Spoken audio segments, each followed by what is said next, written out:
আরে পুরুষ মানুষ এত চিন্তা করতেছো কে? হিম্মত রাখো। ঠিক আছে ভাইয়া, তাহলে আমি মারজানের ছবি আপনারা দিতে আছি। আমার দিত জানো হাবু কি পারবে মারজানকে খুঁজে বের করতে? আপনাদের কি মনে হচ্ছে? বিস্তারিত জানতে সম্পূর্ণ ভিডিওটি দেখতে থাকুন।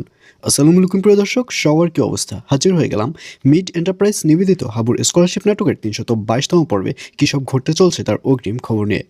অলরেডি এই পর্বটি আরও বেশি ইন্টারেস্টিং হতে চলছে, কারণ হাবুকে দেখা যাবে সে ডক্টর শহীদের ঘরে মন খারাপ করে বসে থাকবে। তখন ডক্টর শহীদ বুঝতে পারবে যে হাবু হয়তো মারজানকে অনেক বেশি মিস করছে। তখন ডক্টর শহীদ বলবে, শোনো, পুরুষ মানুষ এত মন খারাপ করে বসে থাকতে নেই। তুমি একটা কাজ করো, সাইবার ক্রাইমে আমার একটা বন্ধু রয়েছে।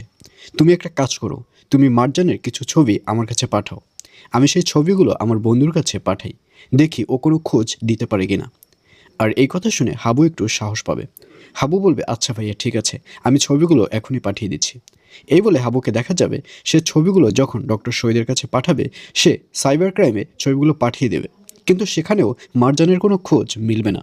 আর অন্যদিকে মারজানের যে চাচাতো ভাই রয়েছে, সে মারজানের বাবার সাথে কথা বলে বুঝতে পারবে যে ব্যাপারটি অনেক বেশি ক্রিটিক্যাল। আর এটি বুঝতে পেরে মারজানের যে চাচাতো ভাই রয়েছে সে হাবুকে ফোন করবে।